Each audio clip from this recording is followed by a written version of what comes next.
உலகெங்கும் வாழும் அன்பு தமிழ் நெஞ்சங்களுக்கு வணக்கம். NBC செய்தி மடல் ஹாட் டாக் நிகழ்ச்சியில் உங்களை சந்திப்பதில் மிக்க மகிழ்ச்சி. உலகளாவிய தமிழ் சொந்தங்களே, ஒவ்வொரு வாரமும் தேவனுடைய வார்த்தையை ஆவலாக புதையலை போல் நீங்கள் நாடி தேடி வருகிறதை நாங்கள் அறிகிறோம், உணர்கிறோம். அன்பு நேயர்களே, இன்றைய நாளில் நமது கிறிஸ்தவ பெரியார் டாக்டர் பீட்டர் சாலமன் ஐயா அவர்களை சந்திக்கலாம். வாருங்கள் அன்பு தமிழ் சொந்தங்களே. ஐயா வணக்கம். ஐயா வணக்கம். சொல்லுங்க. உலகளாவிய கிறிஸ்தவர் மத்தியில அபிஷேகம் என்ற ஒரு வார்த்தையை வைத்து ஒரு சாரார் நாங்கள் தான் அபிஷேகம் பெற்றவர்கள், ஒரு சாரார் அபிஷேகத்தை குறித்து அக்கறையற்றவர்களாக இருக்கிறார்கள். இந்த அபிஷேகம் என்பது கிறிஸ்தவர்களுக்கா அல்லது தலைமைத்துவத்தில் இருக்கிற போதர்களுக்கு மட்டுமா? இந்த அபிஷேகம் என்ற வார்த்தையை கடந்த 300 ஆண்டுகளாக கிறிஸ்தவ மதவாதிகள் மத்தியில், ஏன்னா கிறிஸ்தவ மார்க்கத்தில் இருக்கிறவர்களுக்கு குழப்பம் இல்லை, கிறிஸ்தவ மதத்தில் இருக்கிற பெருவாரியான மக்கள் மத்தியில் இந்த அபிஷேகம் என்ற ஒரு சொல்லை பூதகரமாக மாற்றி அதற்குள்ளே கடவுள் அவர்களுக்கு ஆசீர்வாதத்தை வைத்திருக்கிறதாகவும் அவர்களுக்கு மட்டும்தான் அது கிடைக்கிறதாகவும் நினைத்து கொண்டிருக்காங்க. அது மட்டும் இல்ல, வாரத்தின் கடைசி நாளாகிய சனிக்கிழமையில மட்டும் என் நண்பர் அப்படிதான் ஒருத்தர் கேட்டாரு வந்து அவர்கள் அபிஷேகத்தை பெறுவதாகவும் சொல்கிறார்கள். அந்த மாதிரி எந்த ஒரு தகவலும் புதிய ஏற்பாட்டில் கிடையாது. எந்த ஒரு மனிதன் கிறிஸ்துவுக்குள்ளே என்றைக்கு கீழ்ப்படுகிறானோ அன்றைக்கு பாவ மன்னிப்பும் பரிசுத்த ஆவியும் அவர்களுக்கு உண்டாகிறது, கிடைக்கிறது. அந்த பரிசுத்த ஆவியைத்தான் அபிஷேகம் என்று வேதாகம் அழைக்கிறது. சரி சரி. அதாவது receiving the gift of the Holy Spirit, also called anointing of the Holy Spirit. இவ்வளவுதான் அந்த விஷயம். சரி. இந்த anointing என்ற வார்த்தை என்னன்னா ஒரு சிறப்பு சொல்லுது. இப்போ 1 கோடி மக்கள் மத்தியில ஒரு மனிதனை நிற்க செய்து அல்லது உட்கார செய்து இவர்தான் இந்த தேசத்தினுடைய பேரரசன் அப்படின்னு சொல்றதா வச்சுக்குவோம். இப்போ அந்த டிக்ளரேஷனை அந்த எல்லா ஜனங்களுக்கு முன்னால எல்லா அதிகாரம் உடைய மனிதன் இவர் தான் அப்படின்னு சொல்றதுக்கான ஒரு சொல்லாக பழைய ஏற்பாட்டில் அது பயன்படுது. சரி. உதாரணமாக 1 சாமுவேல் 16வது அதிகாரத்தை நீங்க படிச்சீங்கன்னா, சாமுவேல் வந்து ஈசாயினுடைய வீட்டுக்கு போகிறார். கர்த்தர் அங்கே ஒரு மகனை இஸ்ரவேல் மேல ராஜாவாக அபிஷேகம் செய்யும்படி கட்டளையிட்டு இருந்தார். ஆனா சாமுவேல் வந்து தன்னுடைய பெரிய பெரிய பிள்ளைகளை காண்பிக்கிறார். அவர்கள் உயரமும் வலுவானவர்களாகவும் பெரியவர்களாகவும் இருந்தாங்க. அப்போ கர்த்தர் சொன்னாரு, சாமுவேலே, நீ இவர்களுடைய வெளித்தோற்றத்தை பார்க்கிற, நான் வந்து ஒரு மனிதனுடைய இருதயத்தை பார்க்கிறேன், இவன் அல்ல என்று நிராகரிக்கிறார். கடைசியில சாமுவேல் என்ன செய்வது என்று தெரியாம ஈசாயை பார்த்து கேட்கிறாரு, உன் மகன்கள் இவ்வளவு தானான்னு. அப்பொழுது ஏதோ அவர் வந்து ஞாபகம் வந்தவர் போல ஈசாய் சொல்லுகிறார், ஒரு மகன் இருக்கிறான், சின்ன பையன், அவன் ஆடுகள் பின்னால இருக்கிறான், அவன் எங்கேயோ வயல்வெளிகள்ல இருக்கான், முதல்ல அவனுக்கு போய் கூப்பிட்டு வானாரு. அப்படி கூப்பிட்டு கொண்டு வந்த போது அங்கதான் அந்த அபிஷேகம் என்ற வார்த்தை வருது. என்ன செய்கிறான்? இந்த அபிஷேகம் என்ற வார்த்தை 1 சாமுவேல் 16வது அதிகாரம் 13-14வது வசனத்துல நீங்கள் படிக்கலாம். அங்கே தாவீது வந்த போது சாமுவேல் தன்னுடைய தைல குப்பியை எடுத்து அதை திறந்து தாவீதினுடைய தலையின் மேல ஊற்றுகிறார். அது ஒரு வாசனை தைலம். அந்த வீடே வாசனையாகிறது. அது ஒரு அடையாளம். இதை தான் வந்து அபிஷேகம் என்ற சொல் அங்க பயன்படுது. சரி. அதாவது அனாயிண்டிங் அப்படின்னு சொன்னா declaring, set apart with all authority என்ற கருத்துக்கள் அடங்கியது. இதே கருத்தை புதிய ஏற்பாட்டில் கிறிஸ்து இயேசுக்குள்ள பாவ மன்னிப்பை பெற்ற ஒரு மனிதனுக்கு பரிசுத்த ஆவியை தேவன் வழங்குவதன் மூலம் அவனை அபிஷேகம் பண்ணுகிறார், அவனை அடையாளப்படுத்துகிறார். சரி. உங்கள் மேல் தங்கி இருக்கிற பரிசுத்த ஆவி என்று அதனால்தான் வேதாகமத்துல பரிசுத்த ஆவி குறித்து நம்ம படிக்கிறோம். இப்போ வாரத்துல 7 நாள் பாவியாகிய ஒரு மனிதன் என்றைக்கெல்லாம் ஞானஸ்தானம் பெறுகிறானோ அன்றைக்கு பாவ மன்னிப்பும் பரிசுத்தாவின் அபிஷேகம் அவனுக்கு உண்டாகிறது. ஆனா கிறிஸ்தவர்கள் மத்தியில உள்ள 3வது பிரிவு மக்கள் மிக துணிகரமாக புதிய ஏற்பாட்டுக்கு வெளியே போய் இது சனிக்கிழமையில கிடைக்கிறது என்று ஒரு புதிய சித்தாந்தம், ஒரு கொள்கையை உள்ள கொண்டு வந்தாங்க. இரண்டாவது, கிறிஸ்தவத்தில் உள்ள 3வது பிரிவினர்களாகி இவர்களுக்கு மட்டும்தான் இந்த அபிஷேகம் சொந்தம், மற்றவர்களுக்கு எல்லாம் கிடையாது என்பது போல எல்லாம் போதிக்க ஆரம்பிச்சாங்க. இதன் விளைவாக கிறிஸ்தவர்கள் மத்தியில ஒரு பெரும் குழப்பம். அபிஷேகம் பெற வேண்டும் என்று ஆசை இருக்கிறது, ஆனால் எனக்கு கிடைக்கவில்லை. ஆனால் நான் ஒரு கிறிஸ்தவன், நான் ஆலயத்துக்கு செல்கிறேன், கர்த்தருடைய பந்தியில பங்கு கொள்கிறேன், பைபிள் வாசிக்கிறேன், தேவ பக்தியை நடக்கிறேன், ஆனால் எனக்கு அபிஷேகம் இல்லை. இந்த அபிஷேகம் இல்லை என்ற இந்த தவறான கருத்தை இந்த எதிராளி இப்படி சொல்லி கொடுத்திருக்கான். உங்க வீட்டுல 4 பிள்ளைகள் பிறந்திருந்தா ஒரு பையனுக்கு மட்டும் உயிர் இருக்கிறது, 3 பேருக்கு உயிர் இல்லைன்னு சொன்னா அவங்க பிள்ளைகளா இருப்பாங்களா? அவங்க செத்தவர்களா தான் இருப்பாங்க. கண்டிப்பா. அப்போ உயிருள்ள யாவர் மேலும் உயிர் என்ற அந்த வல்லமை இருக்கிறது போல விசுவாசம் உள்ள கீழ்ப்படிதல் நிறைந்த மனிதர்கள் எல்லார் மேலும் பரிசுத்த ஆவியானவர் அபிஷேகமாக அடையாளமாக வாசமாய் இருக்கிறார். இந்த அபிஷேகம் என்ற சொல் புதிய ஏற்பாட்டில் 2 இடங்களில் வருகிறது. 1 யோவான் 2வது அதிகாரம் 20வது வசனம், நீங்கள் பரிசுத்தராலே அபிஷேகம் பெற்று சகலத்தையும் அறிந்திருக்கிறீர்கள். இந்த இடத்துல சகலத்தையும் அறிந்திருக்கிறீர்கள் என்பது புதிய ஏற்பாடு. உங்களுக்கு நன்றாக தெரியும், தேவனுடைய சித்தம் தெரியும், அவருடைய திட்டம் தெரியும், என்னுடைய ரட்சிப்பு தெரியும், சகலத்தையும் அறிந்திருக்கிறீர்கள். இதே 1 யோவான் 2ஆம் அதிகாரம் 27வது வசனம், நீங்கள் அவராலே பெற்ற அபிஷேகம் உங்களில் நிலைத்திருக்கிறது, ஒருவரும் உங்களுக்கு போதிக்க வேண்டுவதில்லை. அந்த அபிஷேகம் சகலத்தையும் குறித்து உங்களுக்கு போதிக்கிறது, அது சத்தியமாக இருக்கிறது, பொய் அல்ல. அது உங்களுக்கு போதிக்கிறபடியே அவர்களில் நிலைத்திருப்பீர்களாக. இந்த வசனம் புதிய ஏற்பாட்டை குறித்து போதிக்கிறது. காரணம் என்னன்னா, புதிய ஏற்பாட்டில் தேவனுடைய சித்தம், அவருடைய வார்த்தை, நம்முடைய ரட்சிப்பு, நம்முடைய மீட்பு, எதிர்காலம், இயேசுனுடைய 2வது வருகை, நீதிமான்கள் பரலோகத்துக்கு செல்வதும் பாவிகள் நியாய தீர்ப்பு அடைவதும் சகலமும் இந்த புதிய ஏற்பாட்டில் எழுதப்பட்டிருக்கு. ஆகவே அவராலே நீங்கள் பெற்ற அந்த அபிஷேகம் உங்களில் நிலைத்திருக்கிறது, அது சத்தியம் என்று சொல்கிறார். ஆனா இன்னைக்கு பாத்தீங்கன்னா இந்த அபிஷேகம் என்ற ஒரு சொல்லை மாயமாக பயன்படுத்தி கொண்டு வேத வசனத்தை தெரியாதவர்களும் தற்குறிகளும் தேவ வசனத்துக்கு தூரமாக இருக்கிற மக்களும் பாவத்தை விட்டு ஒழியாத கண்களை உடையவர்களும் அக்கிரமக்காரமாக இருக்கிறவர்கள் பொருளாசை கொண்டவர்களாக இருக்கிறவர்கள் தங்களுடைய சபையாரை மிரட்டுவதற்காகவும் பயப்படுத்துவதற்காகவும் சுரண்டுவதற்காகவும் தேவாபிஷேகம் மேல் இருக்கிறது, நான் வாயை திறந்தா நீ நாசமா போயிடுவ என்ற அளவுக்கு ஒரு பயமுறுத்துதலை அவர்கள் சொல்லி ஏமாற்றுகிறார்கள்.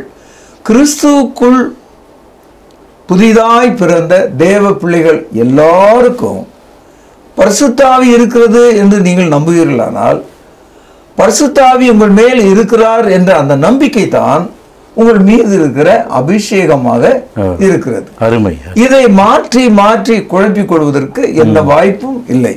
இந்த நாளில கட்டவிழ்க்கப்பட்ட ஒரு மனிதர்களைப் போல, விடுதலை பெற்ற ஒரு மனிதர்களைப் போல நீங்கள் இந்த அபிஷேகம் என்ற வார்த்தைக்குள்ள மயக்கமடையாமல், தவறாக உங்களை நினைத்து கொண்டிராமல், தேவன் உங்கள் மீது தமது ஆவியை கொடுத்திருக்கிறார் என்ற அந்த அக்கறையோட வல்லமையோட தேவ பிள்ளைகளாய் வாழும்படி தான் நான் உங்களுக்கு சொல்லுவேன். கூடுதலாக ஒரு வசனம் காண்பிக்கிறேன். எபேசியர் 1வது அதிகாரம் 13வது வசனம், நீங்களும், இது கிறிஸ்தவர்களை குறிக்கிறது, உங்கள் ரட்சிப்பின் சுவிசேஷமாகிய சத்திய வசனத்தை கேட்டு விசுவாசிகளான போது, அதாவது ஞானஸ்தானம் எடுத்த பிறகு நீங்கள் விசுவாசிகளாக மாறுறீங்க, வாக்குத்தத்தம் பண்ணப்பட்ட பரிசுத்த ஆவியால் அவருக்குள் முத்திரை போடப்பட்டீர்கள். இந்த அபிஷேகம் இந்த அனாயிண்டிங் என்ற வார்த்தைக்கு இன்னொரு வார்த்தையாக சீல், முத்திரை என்ற வார்த்தைக்கு பயன்பட்டு. அப்போ ஒவ்வொரு கிறிஸ்தவரும் அவர்கள் கிறிஸ்துவுக்குள்ள விசுவாசிகளாக மாறும்போது, சுவிசேஷத்தினாலே அவர்கள் தேவ பிள்ளைகளாக மாறும்போது, அவர்களுக்குள்ளே பரிசுத்த ஆவியானவர் முத்திரையாக வாசம் பண்ணுகிறார். ஒரு அங்கீகாரம் மாதிரி. எபேசியர் 4வது அதிகாரம் 30வது வசனம். இதுவும் ஒரு முக்கியமான ஒரு வசனம். அன்றியும் நீங்கள் மீட்கப்படும் நாளுக்கென்று முத்திரையாக பெற்ற தேவனுடைய பரிசுத்த ஆவியை துக்கப்படுத்தாதிருங்கள். அதாவது அபிஷேகத்தை பெற்ற மனிதன் மறுபடியும் கோணலாக நடக்கக்கூடாது. இப்போ தாவீது அபிஷேகம் பெற்ற ராஜா, ஆனா அவர் ஒரு சமயத்துல கோணலா போனார். அவர் ஒரு பாவ வாழ்க்கையில ஈடுபட்டார், உங்களுக்கு தெரியும். கண்டிப்பா. தன்னுடைய போர் வீரர்களை எண்ணி பார்த்தார், அது உங்களுக்கு தெரியும். ஆனா இந்த 2 குற்றங்களையும் அவர் வாழ்நாள் காலத்திலேயே தன்னுடைய அபிஷேகம் அவரை விட்டு போவதற்கு முன்பாகவே, அவருடைய முத்திரை அவரை விட்டு உடைந்து போவதற்கு முன்பாகவே மனம் திரும்பினார். சங்கீதம் 51 படிக்கிறோம், தேவரீர் ஒருவருக்கு விரோதமாக நான் பாவம் செய்தேன், என்னை கழுவி அருளும் என்று கேட்கிறார். அதனால each Christian may go astray, he may turn back from his faith, but he should repent immediately. அதனால்தான் சொல்றாரு, நீங்கள் முத்திரையாக பெற்ற பரிசுத்த ஆவியை துக்கப்படுத்தாதிருங்கள். கடவுளுடைய ஆவியை நாம் வேதனைப்படுத்துகிறோம் என்று சொல்கிறார். இப்போ அபிஷேகம் என்ற வார்த்தையை 2 முறை படித்தோம், முத்திரை என்ற வார்த்தையும் 2 முறை படித்தோம். ஆக இவைகள் எல்லாம் ஒரே விஷயம்தான். இன்னைக்கு ஒரு ஆச்சரியமான ஒரு செய்தி என்னன்னா, இயேசு கிறிஸ்து தேவனுடைய குமாரன் என்று ஒரு ஆள் சொல்றதா இருந்தா, அந்த மனிதன் தான் ரட்சிப்புக்கு ஏற்ற ஒரு மனிதன். இயேசு கிறிஸ்து யாரோ எனக்கு தெரியாது, அவர் ஒரு யூதர், அவர் ஒரு நல்லவர் என்று சொல்லி விலகி போற மனிதனுக்கு ரட்சிப்பு இல்லை. 1 கொரிந்தியர் 12வது அதிகாரம் 4வது வசனத்துல படிக்கிறோம், பரிசுத்த ஆவினாலே அன்றி ஒருவனும் இயேசு கிறிஸ்துவை சபிக்கப்பட்டவன் என்று சொல்லாதிருப்பானாக என்று சொல்கிறார். அதனால பரிசுத்த ஆவியை நீங்கள் துக்கப்படுத்தாதிருந்தால் உங்கள் மீது வாசமாயிருக்கும் பரிசுத்த ஆவியானவர் அபிஷேகமாக எப்போதும் உங்கள் மேலே இருப்பார். ஆனா there are chances you may turn away, but quickly repent. சீக்கிரமாக மனம் திரும்பு, அப்பொழுது ஆவியானவர் உன் மீது மகிழ்ச்சியா இருப்பார். ஒரு நல்ல உதாரணம் போஸ்ட் நடபடிகள் 5ஆம் அதிகாரம் முதல் சில வசனங்கள். அனனியா என்னும் பேருள்ள ஒருவனும் அவனுடைய மனைவியாகிய சப்பிராளும் தங்கள் காணியாட்சியை விற்றார்கள். தன் மனைவி அறிய அவன் கிரயத்தில் ஒரு பங்கை வஞ்சித்து வைத்து ஒரு பங்கை கொண்டு வந்து அப்போஸ்தலருடைய பாதத்திலே வைத்தான். பேதுரு அவனை நோக்கி, அனனியாவே, நிலத்தின் கிரயத்தில் ஒரு பங்கை வஞ்சித்து வைத்து பரிசுத்த ஆவியினிடத்தில், கவனிங்க, பொய் சொல்லும்படி சாத்தான் உன் உள்ளத்தை நிரப்பினது என்ன? அதை விற்கும் முன்னே அது உன்னுடையதா இருக்கவில்லையா? அதை விற்ற பின்னும் அதன் கிரயம் உன் வசத்தில் இருக்கவில்லையா? நீ உன் இருதயத்தில் இப்படிப்பட்ட எண்ணம் கொண்டது என்ன? நீ மனுஷனிடத்தினால தேவனிடத்திலே பொய் சொன்னாய் என்றான். இது ஒரு லிவிங் இல்லஸ்ட்ரேஷன். இது the earlier church, எருசலேமில் தொடங்கின சபை, பாவம் மன்னிப்புக்குரிய ரட்சிப்பை பெற்றுக்கொண்ட அனனியா சப்பிராள் பரிசுத்த ஆவினால முத்திரை போடப்பட்ட அபிஷேகத்துக்குரிய மக்கள். இப்போ அவங்க காணிக்கை கொடுக்க வேண்டும் என்று விரும்புறாங்க. இஸ்ரவேலர்கள் 10ல் 1 கொடுப்பார்கள். ஆனா இந்த அனனியா சப்பிராள் தங்களுடைய மொத்த கிரயம், சொத்தினுடைய விலை 100ன்னு வச்சுக்குவோம், அதுல 50% தேவ சமூகத்துக்கு கொண்டாடுறாரு. இப்போ அந்த 50% தசம்பாவத்தை விட 4 மடங்கு அதிகமா இருக்கு. ஆனா அவ்வளவு கொண்டு வந்து பெருமையாக நிற்கிறார். பரிசுத்த ஆவியானவர் பேதுரு அப்போஸ்தலரை கொண்டு பேசுகிறார், அனனியாவே, அதை விற்பதற்கு முன்னும் அது உன்னுடையது, விற்ற பிறகும் அது உன்னுடையது. உன்னை யாரும் கட்டாயப்படுத்தல. உன் மனதிலே நியமித்தபடியே உன்னுடைய பலத்தின்படியே நீ காணிக்கை கொடுக்கலாம். அவன் ஒரே ஒரு 1% கூட கொடுத்துருக்கலாம், 10% கொடுத்துருக்கலாம், 50% கொடுத்துருக்கலாம், 95% கொடுத்துருக்கலாம். Choice is yours.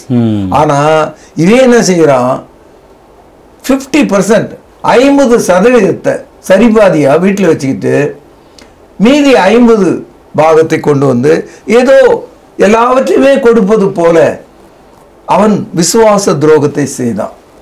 இதை தான் பரிசுத்த ஆவியானவர் கேட்கிறாரு, நீ போய் சொல்லலாமா? இப்போ இந்த இடத்துல அனனியா மட்டும் பாவம் செய்யல, அனனியாவுடைய மனைவியும் பாவம் செய்கிறார். 2 பேரும் உடன்பட்டு இருக்காங்க. இவர்கள் 2 பேரும் மனம் திரும்பி இருக்கலாம் இல்லையா? ஆனா அவங்க மனம் திரும்பல. Their hearts were hardened. Instead of repenting, they are willing to die. நீங்க 5ஆம் அதிகாரத்தை படிச்சீங்கன்னா அனனியா தன் ஜீவனை விட்டான், பிறகு வந்த அவனுடைய மனைவி சப்பிராலும் ஜீவனை விட்டாள். அதனால தான் புதிய ஏற்பாடு நமக்கு சொல்கிறது, நீங்கள் மீட்கப்படும் நாளுக்கென்று முத்திரையாக பெற்ற பரிசுத்த ஆவியை துக்கப்படுத்தாதிருங்கள். இன்னும் கொஞ்சம் கூடுதலா இதனுடைய கருத்தை நம்ம கவனிக்கிறதா இருந்தா வெளிப்படுத்தல நீங்க பார்க்கலாம். வெளிப்படுத்தல் 2ஆவது அதிகாரம் 5ஆவது வசனம், ஆகையால் நீ இந்த நிலைமையிலிருந்து விழுந்தாய் என்பதை நினைத்து மனம் திரும்பி ஆதியில் செய்த கிரியைகளை செய்வாயாக, இல்லாவிட்டால் நான் சீக்கிரமாய் உன்னிடத்தில் வந்து நீ மனம் திரும்பாத பட்சத்தில் உன் விளக்கு தண்டை அதனிடத்திலிருந்து நீக்கி விடுவேன். விளக்கு தண்டுனா இப்போ வெளிச்சம் இருக்கு, முழு இருட்டு ஏற்பட்டா பைபிளை என்னால் படிக்க முடியாது, இருட்டில் என்னால் படிக்க முடியாது. அது போல நம்முடைய இருதயத்துல பரிசுத்த ஆவியான ஒரு விளக்காக இருக்கிறாராம். பரிசுத்த ஆவிக்கு விரோதமாக நாம் சென்று விடும்போது, பாவத்தில் மீண்டும் நாம் விழுந்து விடும்போது, மனம் திரும்பாமற் போனால் விளக்கு இல்லாமல் போன இருட்டான இருதயத்தை போல நம்முடைய இருதயம் மாறிவிடும். அதனால அபிஷேகம் என்பதும் முத்திரை என்பதும் பரிசுத்த ஆவியின் ஈவு என்பதும் ஒன்றே ஒன்றுதான், அதே தான் சப்ஜெக்ட். ஆனால் கிறிஸ்தவத்தில் உள்ள இந்த 3வது பிரிவு மக்கள் இந்த குழந்தைகளை ஏமாற்றக்கூடிய வித்தைக்காரர்களைப் போல படிக்காத பொதுவான மக்கள் மத்தியில் எங்களுக்கு அபிஷேகம் இருக்கு, உங்களுக்கு இல்லை.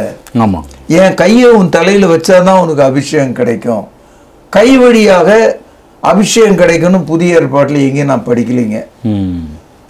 எந்த ஒரு மனிதன் கிறிஸ்துக்குள்ளே பாவ மன்னிப்புக்கென்று ஞானஸ்தானம் பெறுகிறானோ அந்த மனிதன் மீது பாவ மன்னிப்பும் பரிசுத்த ஆவியும் வரமாக தந்தருளப்படுகிறார்.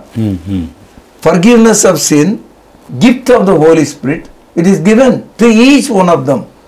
இப்படிதான் நம்ம படிக்கிறோம். அப்போஸ்தலர் நடபடிகள் 2ஆவது அதிகாரம் 38ஆவது வசனம், பேதுரு அவர்களை நோக்கி, நீங்கள் மனம் திரும்பி ஒவ்வொருவரும் பாவ மன்னிப்புக்கென்று இயேசு கிறிஸ்துவின் நாமத்தினாலே ஞானஸ்தானத்தை பெற்றுக்கொள்ளுங்கள். கவனிங்க, அப்பொழுது பரிசுத்தாவின் வரத்தை பெறுவீர்கள். எப்பொழுது? பாவ மன்னிப்புக்குரிய ஞானஸ்தானம் பெறும்போது உங்களுக்கு பரிசுத்தாவி அபிஷேகமாக முத்திரையாக வரமாக கொடுக்கப்படுகிறார். இப்போ இந்த வசனத்தோடு நம்ம நிறுத்திருக்க கூடாது. ஏன்னா அந்த காலத்துல கிடைச்சது இந்த காலத்துல கிடைக்குமா? அது வேற காலம், இது வேற காலம் அப்படின்னு சொல்றான். ஆனா வசனம் என்ன சொல்லுது பாருங்க. அப்போஸ்தலர் நடபடிகள் 2ஆவது அதிகாரம் 39ஆவது வசனம், வாக்குதத்தமானது. இந்த இடத்துல பாவம் மன்னிப்பும் பரிசுத்தாவியும் வாக்குதத்தம். வாக்குதத்தம்னா இங்கிலீஷ்ல ப்ராமிஸ், காட்ஸ் ப்ராமிஸ். வாக்குதத்தமானது உங்களுக்கும் உங்கள் பிள்ளைகளுக்கும் நம்முடைய தேவனாகிய கர்த்தர் வரவழைக்கும் தூரத்தில் உள்ள யாவருக்கும் உண்டாயிருக்கிறது என்று சொல்லி பேதுரு அப்போஸ்தலர் இந்த வார்த்தையை பேசும்போது அன்றைக்கு இருந்த அந்த யூதர்களுக்கும் சொல்கிறார், அந்த யூதர்களுடைய வழித்தோன்றர்களாகிய அவருடைய பிள்ளைகளுக்கும் சொல்கிறார். மூணாவதா என்ன சொல்றாரு?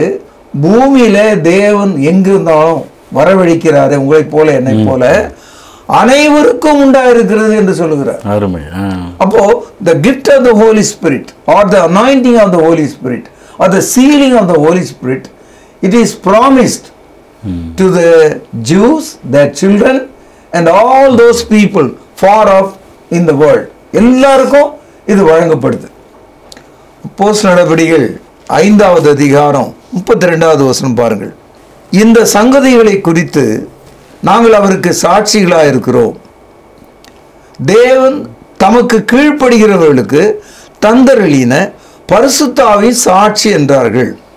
அதாவது முதல் நூற்றாண்டு காலத்தில் அப்போஸ்தலர்களை மடக்கி அவர்களை கொல்வதற்கு அந்த யூத சமுதாயம் முயற்சி செய்த போது நாங்கள் கொடுத்து வருகிற இந்த சாட்சி மறுப்பதற்கு உங்களுக்கு எந்த அதிகாரமும் இல்லை. எங்கள் மீது வாசமாக இருக்கிற பரிசுத்த ஆவியை எடுத்து போடுவதற்கு உங்களுக்கு எந்த அதிகாரமும் கிடையாது. எங்களுக்கு மட்டும் இல்லை, தேவனுக்கு கீழ்ப்படுகிற யாவருக்கும் இந்த பரிசுத்த ஆவி உண்டு என்பதை சாட்சியாக உங்களுக்கு சொல்கிறேன் என்று சொல்றார். அப்போ இந்த ஒரு வசனத்தை படிச்சா நம்ம புரிஞ்சிக்க வேண்டிய ஒரு விஷயம் என்னன்னா, Holy Spirit as a promise given to all. God promised to all. ஆகவே இதை மறுக்க வேண்டிய அவசியமே இல்லை. ஆனா இந்த கடைசி காலத்துல கிறிஸ்தவத்துல இந்த 3வது பிரிவு மக்கள் எவ்வளவு பெரிய அங்கியை போடுகிறார்களோ அவ்வளவு பெரிய பேச்சையும் அவங்க பேசுறாங்க. ஆகவே அவர்கள் தங்களை அந்த பெரிய நீண்ட வெள்ளை ஆடைகளுக்குள்ள ஒளித்து கொண்டு தாங்கள் மட்டும்தான் அபிஷேகத்தினுடைய அதிகாரிகள், வியாபாரிகள், நாங்கள் நினைத்தால் உங்கள் மீது உள்ள பரிசுத்த ஆவியை எடுத்து விடுவோம், நாங்கள் நினைத்தால் உங்கள் மீது அதை கொடுப்போம் என்பது போல ஒரு டயலாக் இவங்க சொல்ல ஆரம்பிச்சிட்டாங்க.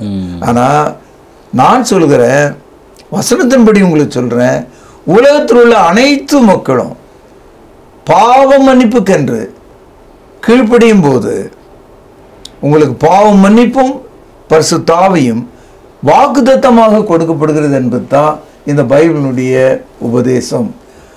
பரிசுத்த ஆவியாகிய அபிஷேகத்தை பெற்ற மனிதன் ஒரு கால் விசுவாச துரோகம் செய்தால், மீண்டும் அவன் பாவத்துக்கு சென்றால் உடனே மனம் திரும்ப வேண்டும்.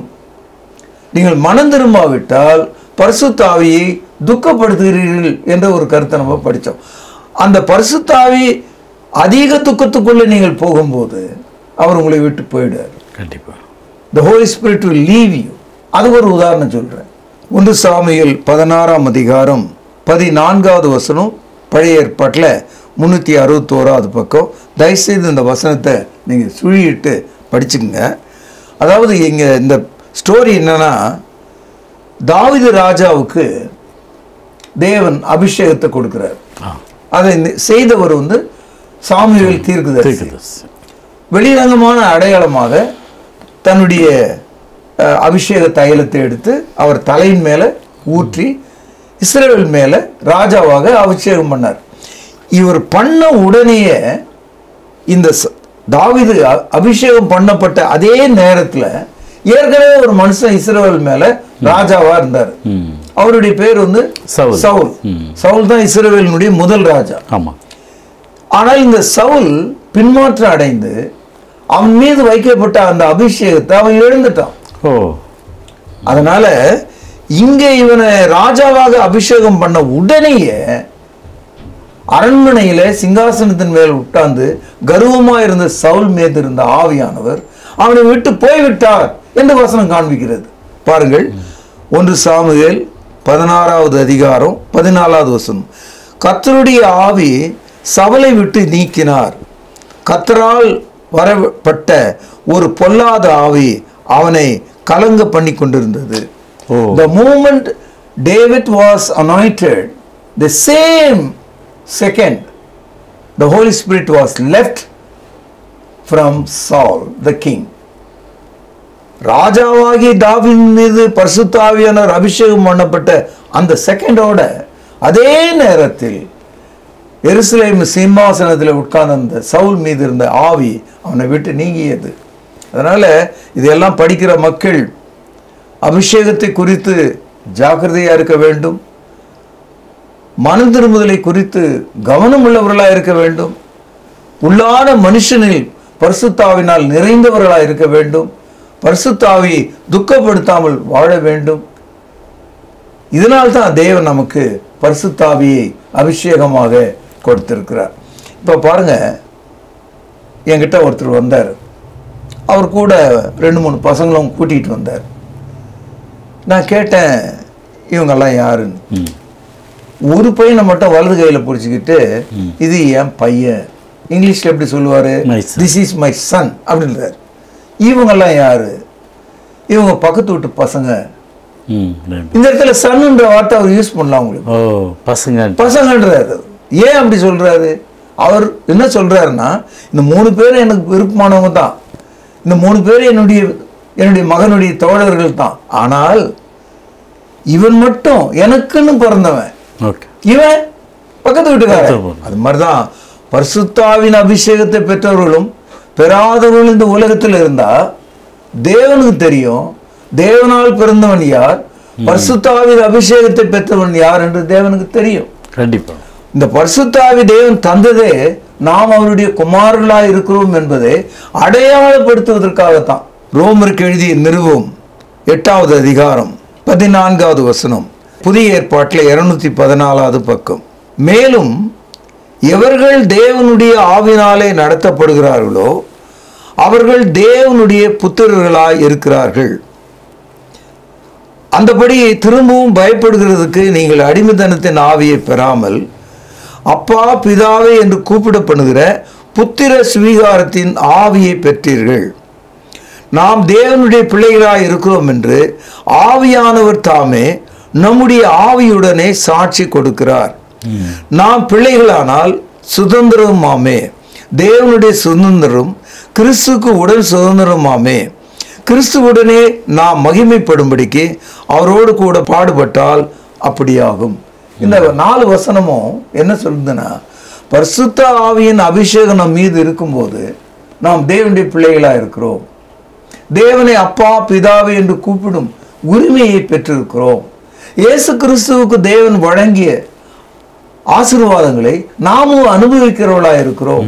ஒரு வீடுன்னு சொன்னா 4 பசங்க தான், அந்த வீட்டில் சமைக்கப்பட்ட உணவு அந்த 4 பேருக்கு பகிர்ந்து கொடுக்கப்படும். அதுபோல தேவனுடைய வீட்டில் இருக்கிற சுதந்திரர்களாகி நீங்களும் நானும், we are the heirs, இங்கிலீஷில் HEIR, ஹேர்னா குடும்பத்தை சேர்ந்தவர்னு அர்த்தம், we are the children அர்த்தம். ஆக நாம் தேவனுடைய சுதந்திரராக இருக்கிறோம், we are the children of God. ஐயா, இந்த பரிசுத்தாவின் அபிஷேகத்தை குறித்து ரொம்ப விவரமா சொன்னீங்க. இந்த விவரம் பத்தாது, இன்னும் பல கேள்விகள் இருக்கு. தொடர்ந்து நம்ம அடுத்த வாரத்தில் இந்த நிகழ்ச்சியை நம்ம தொடரலாம் ஐயா. கண்டிப்பாக. அன்பு நேயர்களே, நமது திருமறை நேரம் ஹாட் டாக் நிகழ்ச்சி மற்றும் தொடர் செய்திகளை யூடியூப்களிலும் ஃபேஸ்புக் மற்றும் சமூக வலைதளங்களிலும் தொடர்ந்து நீங்கள் நிகழ்ச்சியை பாருங்கள். அநேக அரிய தகவல்களை அறிந்து கொண்டு கிறிஸ்தவ விழிப்புணர்வை பெறுங்கள். அன்பு நேயர்களே, இந்த நிகழ்ச்சியில் உங்களுக்கு ஏதேனும் சந்தேகம் கேள்விகள் இருக்குமாயின் திரையில் காணும் தொலைபேசி எண்ணுக்கு நீங்கள் தொடர்பு கொள்ளுங்கள். உங்கள் சந்தேகத்தை தெளிவாய் நீங்கள் விடை பெற்றுக் கொள்ளுங்கள். நேயர்களே, பரிசுத்தாவின் அபிஷேகத்தை குறித்து நீங்கள் அடுத்த வாரம் ஆவலோடு காத்திருங்கள். தொடர்ந்து நிகழ்ச்சியை பாருங்கள், அநேகருக்கு சொல்லுங்கள். அதுவரை உங்களிடம் விடைபெறுவது உங்கள் அன்பு அறிவிப்பாளன் சார்லஸ் எஸ் குணசேகரன். நன்றி, வணக்கம். வணக்கம். தொடர்பு கொள்ள வேண்டிய முகவரி திருமறை நேரம் 58 சர்ச் தெரு, குமரன் நகர், சென்னை 6,82,000. செல்போன் 9385500882.